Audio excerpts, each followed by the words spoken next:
अस्सलामुअलैकुम दोस्तों, एक बार फिर अपने channel struggle makes you stronger के अंदर आप खुशामदीद कहता हूँ। प्लीज़ दोस्तों, like subscribe share and comment over channel. तो आज का जो ट्यूटोरियल है वो सी लैंग्वेज के अंदर जो प्रिंट एफ का पार्ट नंबर 2 के हवाले से है।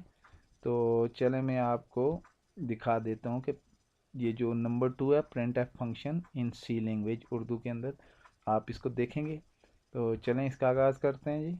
सबसे पहले मैंने डब सी को ओपन किया आपके सामने। ये आपके सामने वही विंडो पड़ी हुई है जो यहाँ पे जो प्रोग्राम पड़ा हुआ है जो मैंने पार्ट 1 के अंदर आपको दिखाया था। और इसमें मैंने ये बताने की कोशिश की थी कि आप कैसे जो यहाँ पे इन्वर्टेड कामा जो भी आप देख सकते हैं, जो भी इन्वर्टेड कामा थे उनको आप उसके बीच में कैसे इसको प्रिंट आउट करवाते हो। तो दोस्तों, ये तो चीज़ आपको समझ आ गई होगी कि यहाँ जो इन्वर्टेड कामा के बीच में है ये as it is print out होता है। मार्क्स वाइज दो चीज़ें मैंने जो बताई थी उनमें से एक मैंने ये कहा था कि एस्केप सीक्वेंस, इसको एस्केप सीक्वेंस कहते हैं। यानी यहाँ से लेके यहाँ तक ये जितने भी यूज़ हुए एस्केप सीक्वेंस हैं। जैसे ये भी एस्केप सीक्वेंस है, इसके क्या होता है जी, मुतबादल यूज़ होता है। इसके करस्पॉन्डिंग या तो वैल्यू या इसका जो पर्पज़ होता है वो यहाँ पे यूज़ किया जाता है। तो दोस्तों, अब थोड़ा सा नेक्स्ट स्टेप इसकी तरफ आगे लेके चलता हूँ मैं प्रिंट एफ को। और यहाँ पे मैं आपको ये बताऊँगा कि ये वैसे ये जो था, ये जितना भी है, ये आपको मैंने बताने की ये कोशिश की थी कि ये जितनी भी चीज़ें हैं यहाँ पे, तो ये यहाँ ये जो इन्वर्टेड कामा के बीच में जो यूज़ होती हैं, तो ये मैंने बताया था कि ये इसको कंट्रोल स्ट्रिंग भी कहते हैं, फॉर्मेट स्ट्रिंग भी कहते हैं। तो इसमें नो आर्गूमेंट, इसके साथ कोई आर्गूमेंट नहीं यूज़ हुए थे। तो आज हम देखते हैं आर्गूमेंट्स का यूज़ कैसे किया जाता है, और using format string with single argument या आप मल्टीपल आर्गूमेंट्स की बात करेंगे। तो उसकी तरफ चलते हैं। तो चलें दोस्तों अपने इस ट्यूटोरियल की तरफ। तो चलें दोस्तों, मैं यहाँ से ही आपको समझाने की कोशिश करता हूँ। मैं इसको ये जितना भी है मैं इसको डिलीट कर देता हूँ। ऐसे आपको ये पता होना चाहिए कि जो कुछ भी हम लिख रहे हैं मैं इसको सब को डिलीट कर देता हूँ जी। यहाँ से लेके सबको डिलीट कर देता हूँ ताकि बेहतरी के लिए, आसानी के लिए। तो चलें यहाँ पे देखें, हैश इंक्लूड ये S T D dot H pre processor directive ये कहलाती है। इसके बाद हम main function every C program must have a main function कहलाता है जी इसका। और मेन फंक्शन के बाद ब्रेसेस यूज़ करते हैं, ये बॉडी ऑफ मेन फंक्शन कहलाती हैं। तो ये इसके अंदर हमने सबसे पहले क्या करना है जी, सबसे पहले हमने डिक्लेरेशन ऑफ वेरिएबल करनी होती हैं। मैं लिख लेता हूँ फिर मैं आपको समझाऊंगा। फॉर एग्जांपल कोई आप क्या लेते हैं जी कि हमने एक वेरिएबल इंट जिसका डेटा टाइप है और मार्क्स मार्क्स इसको रख दिया। तो हम ये कहते हैं कि एक यूज़र है वो यहाँ पे अपने मार्क्स इंटर, यहाँ पे मैं इसको इनिशियलाइज़ कर देता हूँ। मज़ीद आप बाद में इसको समझेंगे। मैं कहता हूँ कि मार्क्स मार्क्स वो कितने जी, मार्क्स हैं 59। तो अब हम ये चाहते हैं जी कि प्रिंट एफ के ज़रिए से मार्क्स को डिस्प्ले करवाएं। तो कैसे करवाएंगे, प्रिंट एफ हमने लिख दिया इन्वर्टेड कामा में। हम ये कह सकते हैं जी सिंपल यूर मार्क्स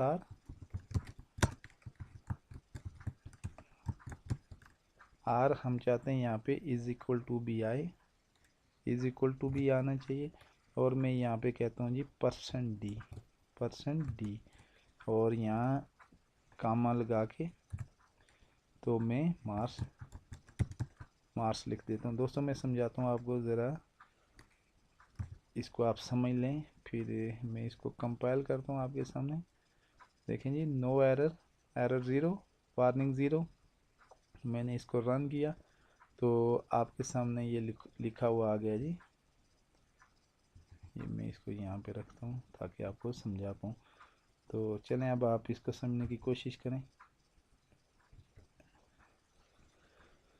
देखें दोस्तों, सबसे पहले ये बात याद रखें कि जब भी हम कोई वेरिएबल बनाते हैं तो वेरिएबल्स का नाम जो होता है वो किस तरह का होना चाहिए। पहली बात, ये मीनिंगफुल होना चाहिए। तो मीनिंगफुल में तो बहुत तरह के नाम आ जाते हैं, लेकिन ये याद रखें कि शार्ट होना चाहिए। डिस्क्रिप्टिव तो हो लेकिन साथ साथ शार्ट भी हो। दूसरी बात ये कि वो रूल्स को वायलेट नहीं करना चाहिए। कौन से रूल्स? जो वेरिएबल को नेम देने के रूल्स होते हैं। फॉर एग्जांपल वेरिएबल का नाम हमेशा अल्फ़ाबेट से स्टार्ट होना चाहिए। दूसरी बात ये कि वेरिएबल्स जो भी आप बना रहे हो वो 31 करेक्टर से ज़्यादा नहीं। कल इसकी डेफिनेशन के अंदर हम देख चुके हैं, 31 करेक्टर से ज़्यादा इसके करेक्टर होंगे तो वो इग्नोर कर देगा ये कंपाइलर। नंबर 3 ये है जी कि इसके यानी जैसे ये मार्क्स लिखा है तो ये ऐसे नहीं हो सकता है जी कि पहले इस यानी पहला हरफ अल्फ़ाबेटिक होना मस्ट है। यहाँ पे नंबर नहीं हो सकता इससे पहले, जैसे 9 मार्क्स हो गया, ये नहीं है जी, ये अलाउ नहीं है। फिर ये कि स्पेस अलाउ नहीं है। मैथ MATH मैथ स्पेस आपने कर दिया, मैथ के बाद आपने मार्क्स कर दिया, ये भी अलाउ नहीं है। ये रूल्स को वायलेट कर रहा है। हाँ, आप अगर रीडबिलिटी के लिए चाहते हैं कि आप इस तरह का मीनिंगफुल नेम रखना चाहते हैं तो मैथ अंडरस्कोर मार्क्स लिख सकते हो, लेकिन मैथ ये डैश मार्क्स ये भी अलाउ नहीं है। ये अलाउ है आप, लेकिन खाली यहाँ पे ब्लैंक भी अलाउ नहीं है जैसे मैंने पहले लिखा था। इसके बाद यहाँ पे ये भी अलाउ नहीं है जी कि आप क्या करें जी कि शुरू के अंदर कोई साइन यूज़ करें, मगर अंडरस्कोर शुरू में अंडरस्कोर आप दे सकते हो, जैसे अंडरस्कोर मैथ रख दिया आपने। तो इस तरह के वो रूल्स रेगुलेशन आपने पढ़ लिए होंगे। तो दोस्तों अभी आपने ये किया जी कि एक वेरिएबल बना दी जिसका नाम मार्क्स रखा, और उसके बाद याद रखें जब भी हम वेरिएबल को डिक्लेयर करवाते हैं, डिक्लेयर मीन्स वेरिएबल का नेम, पहली बात उसका नेम रखना, दूसरा उसका डेटा टाइप। अच्छा, ये इंट क्या? इंट है इंटीजर। हम जब मार्क्स वेरिएबल बना रहे हैं तो यहाँ से मुराद ये है कि हम मार्क्स के अंदर ये जो डेटा टाइप रख रहे हैं वो इंटीजर टाइप के, इंटीजर प्लस या माइनस की फॉर्म में जो भी वैल्यू होती है। जैसे 31 है इंटीजर है, आप कह सकते हो 9 इंटीजर है, -142 ये भी इंटीजर है, -9 ये भी इंटीजर है, -99 ये भी इंटीजर है। तो ये प्लस या माइनस की फॉर्म में, तो ज़ाहिर बात है जब हम यहाँ पे मार्क्स बना रहे हैं तो मार्क्स की जो वेरिएबल है इसके अंदर जो डेटा टाइप है वो इंटीजर टाइप की स्टोर करने जा रहे हैं, तो हम शार्ट में इंटीजर को इंट लिखते हैं। तो ये कंप्यूटर के अंदर जब सी ये कंपाइलर है तो ये यहाँ पे समझ जाता है कि यहाँ पे इंटीजर स्टोर होने जा रहा है। एक बात ये जहन में रखें दोस्तों। दूसरी बात जो आपको जिसका बहुत ख्याल रखना है वो ये है जी, आपके सामने मैं बता देता हूँ कि अब देखें, मैंने कहा था कि दो चीज़ों को छोड़ के बाकी जो चीज़ें होंगी वो एज इट इज़ आपके आउटपुट स्क्रीन पे आएंगी। देखें, एक चीज़ तो मैंने आपको कल बताया था, \n हो गया।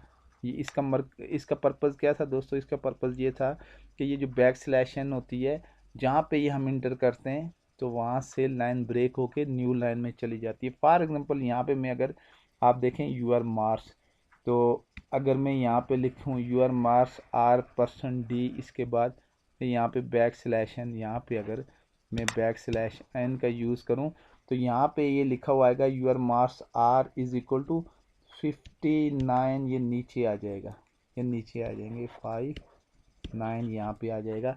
मीन्स ये तो मैंने कहा था इसका पर्पज़ होगा, पर्पज़ इसका क्या है? न्यू लाइन है, इसका पर्पज़ न्यू लाइन है। \n ये एस्केप सीक्वेंस कहलाता है। और यहाँ पे एक दूसरी चीज़ यूज़ हुई है जो मैंने कहा था, एक चीज़ तो आपने सीख ली कि ये एस्केप सीक्वेंस भी प्रिंट आउट में नहीं आते हैं। कहाँ पे नहीं आते हैं? यानी इन्वर्टेड कामा के बीच में जो कुछ लिखा होगा वो एज इट इज़ आएगा, सिर्फ दो चीज़ों को छोड़ के, एक \n जो कि एस्केप सीक्वेंस कहलाते हैं, दूसरा ये %d। अच्छा जी, यहाँ पे %d है तो %d की जगह पे क्या आएगा दोस्तों? तो फिर आप देख सकते हो जी %d की जगह क्या आया। तो %d की जगह ये आया है जी।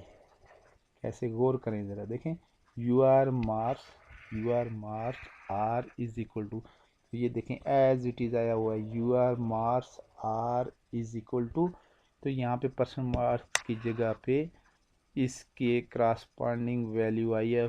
और ये परसेंट डी क्यों यूज़ करते हैं ये याद रखें, इस परसेंट डी को हम कहते हैं फॉर्मेट स्पेसिफायर। ये फॉर्मेट स्पेसिफायर यूज़ होता है percent D integer data type के लिए। हाँ, यकीनन आपको समझ आ गई होगी कि जब हम चाहते हैं यहाँ पे जो वैल्यू टाइप हो वो कौन सी हो जी, इंटीजर डेटा टाइप हो, तो इसलिए परसेंट डी यूज़ होता है इंटीजर डेटा टाइप के लिए। तो यहाँ पे अभी सिर्फ आपने इतना याद रखना है कि ये परसेंट डी की जगह जो वैल्यू टाइप होने जा रही है वो परसेंट डी कहाँ से लेगा जी, मार्क्स से ले रहा है। अच्छा, परसेंट डी तो आप इंटीजर के लिए लिखते हो, तो यहाँ पे याद रखें कि ये इन्वर्टेड कामा इसके बाद आपने बंद कर देना है, यहाँ पे आपने ये कामा लगा देना है, ये डबल कोड बंद किया ये। तो यहाँ से हमने यहाँ पे आर्गूमेंट्स, ये आर्गूमेंट्स कहलाते हैं जी, जैसे ये मार्क्स है। और यहाँ पे ध्यान रखना है कि इसकी वैल्यू ये जो है ये वैल्यू यहाँ पे प्रिंट होगी, इसके अंदर जो वैल्यू है। तो इसके अंदर क्या वैल्यू है जी, इसके अंदर वैल्यू हमने रखी है जी 59। तो ये जाके यहाँ पे प्रिंट हो गई है। तो आप देख सकते हैं कि ये 59 यहाँ पे प्रिंट हो गया। दोस्तों चले मैं मज़ीद आपको समझाने की कोशिश करता हूँ इन सिंपल वर्ड में, और मज़ीद आसानी के लिए आपको कि आप इसको मज़ीद बेहतर तरीके से समझ सकें। तो देखें, अब दोस्तों ऐसे भी हो सकता है कि आपने मार्क्स दो वेरिएबल बनाई, एक मार्क्स बना दी और ठीक है जी, एक मार्क्स, दूसरा मैं इसके अंदर कोई और रख लेता हूँ। फॉर एग्जांपल मार्क्स किसके जी मैं कहता हूँ MATH मैथ, इसी तरह मैं कहता हूँ उर्दू, और इसी तरह COMP कंप्यूटर के मार्क्स में रख देता हूँ। तो ये यहाँ पे याद रखें कि जब डेटा टाइप सेम एक ही किस्म का हो तो हमने उसको क्या करना होता है जी, यहाँ पे यानी सिंपल शुरू के अंदर हमने इसको क्या दे देना है जी, उसकी डेटा टाइप दे देनी है।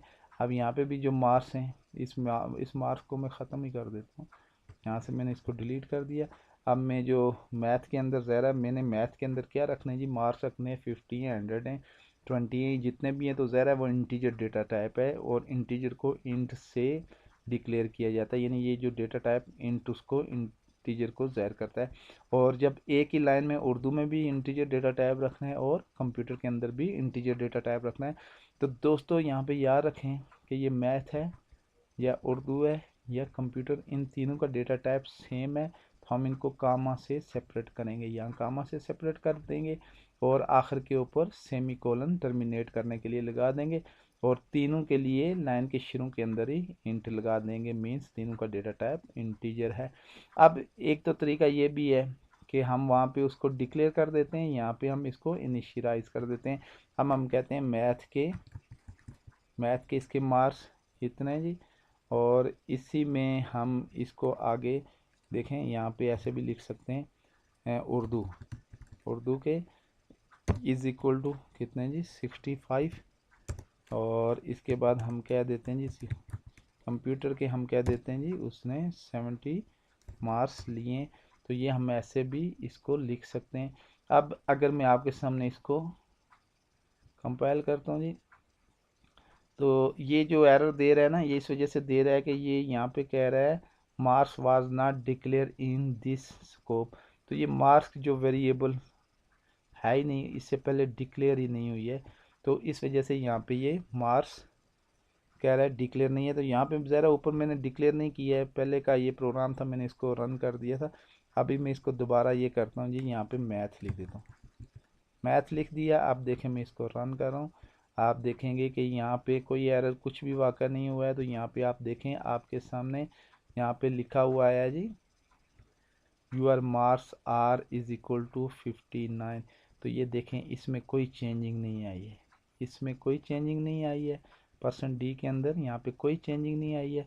और ये आप सोचते होंगे तो बाकी भी आउटपुट में चेंजिंग नहीं है, असल में इसलिए आउटपुट में चेंजिंग नहीं है कि यहाँ पे मैंने मार्क्स के बजाय 59 कर दिया है, मार्क्स के बजाय मैथ लिख दिया है। तो ज़रा जो भी मैंने वेरिएबल लेनी है वो पहले डिक्लेयर होना उसका ज़रूरी है। एक तो बात ये, दूसरी बात दोस्तों कि अगर हम कहते हैं मैं यहाँ पे चाहता हूँ जी देखें, you are math comma Urdu कामा, या ऐसे लिख देता हूँ उर्दू, और मैं लिखता हूँ जी इसके बाद यहाँ पे मैं इसको ज़रा आपको समझा, and COMPUTER computer marks R. तो यहाँ पे दोस्तों समझने की कोशिश करनी है कि यहाँ पे मैं आपको क्या समझाना चाहता हूँ। तो थोड़ा सा मैं इसको टूल्स में जाके साइज़ इसका थोड़ा सा छोटा करना पड़ेगा। तो अगर आपको फिर भी कोई इशू हो तो, सॉरी टूल्स किधर गई, टूल्स में कंपाइलर एडिटर ऑप्शन, ठीक है। तो यहाँ से जाके फ़ॉन्ट का साइज़ मैंने उस दिन यहाँ से ज़्यादा किया था, इसको मैं फ़ॉन्ट साइज़, ठीक है जी, मैं 10 कर देता हूँ। तो इसका साइज़ छोटा हो गया, मैं इसको जूम इन करूँगा, बाद में आपको समझ आ जाएगा। सिंपल अभी आप इसको देख लें, मार्स आर। तो यहाँ पे हमने लिखना है जी परसेंट। अगर हम चाहते हैं कि फिज़िक्स के मैथ के मार्क्स पहले शो, फिर उर्दू के मार्क्स शो, फिर हम चाहते हैं जी किसके मार्क्स शो जी, कंप्यूटर के, तो हम सिंपल लिखते हैं %D, फिर लिखते हैं जी %D, और फिर लिखते हैं जी %D। तो अब पहले मार्क्स कौन से शो में लिख लेता हूँ, फिर मैं समझाऊंगा ज़रा। यहाँ पे मैं कामा डालता हूँ, फिर मैं लिखता हूँ जी, ऊपर मैंने लिखा हुआ है URDU स्मॉल में लिखा हुआ है, तो यहाँ भी स्मॉल में देना है। और ऊपर मैंने जो वेरिएबल जिसमें 70 मार्क्स रखे हुए हैं COMP लिखा हुआ है, तो यहाँ भी एज इट इज़ देना है। अब मैं ज़रा इसको आपके सामने कंपाइल करता हूँ जी, और कंपाइल किया, अब मैं इसको रन करता हूँ, फिर जूम इन करके आपको दिखाता हूँ जी तो ये कैसे आउटपुट आए। दोस्तों अभी आपके सामने जो आउटपुट आया है वो कुछ बिल्कुल यही वाला। तो मैं ज़रा इसको जूम इन कर देता हूँ आपके सामने, और जूम इन करने के बाद मैं आपको यहाँ से समझाता हूँ, ताकि मैं ये चाहता हूँ कि आपको ये चीज़ बहुत अच्छे तरीके से समझ आए, आप अपने तरीके से इसको क्या करवा सकें जी, रन करवा सकें। सॉरी, थोड़ा सा यानी जितना जल्दी करने की कोशिश करो इतना प्रॉब्लम हो जाता है दोस्तों। 2-4 मिनट वीडियो अगर लेट भी हो गई कोई फ़र्क नहीं है, मगर अगर आपको समझ ना आई तो उसके लिए फिर ये है कि पूरी वीडियो आपको दोबारा देखनी पड़ेगी। तो इसलिए थोड़ा सा मैं कोशिश करता रहता हूँ कि डिटेल के अंदर आपको समझा सकूँ। देखिए हमने सबसे पहले मैंने जैसे आपको बताया मैथ हो गया, उर्दू और COMP मैंने शार्ट के अंदर नाम रख दिए कंप्यूटर के।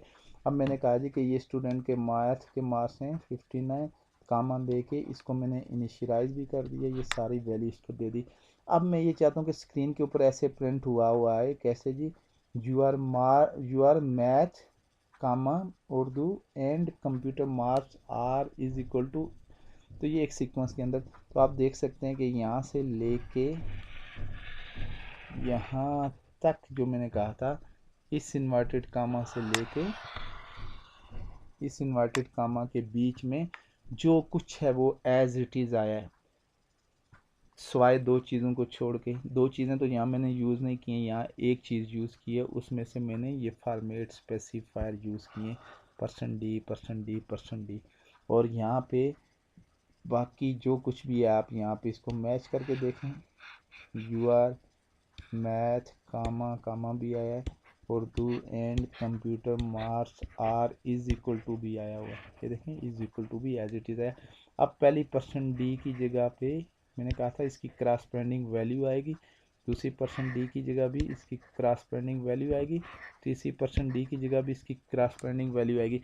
अच्छा, पहली %D की जगह इसकी क्रॉसपेंडिंग वैल्यू जो 59 आई है, ये हमने खुद इसको बताना है इसने कहाँ से लेना है। तो यहाँ पे इन्वर्टेड कामा के बाद हम सबसे पहले ये कामा लगा देते हैं, कामा हमने ये लगा दिया।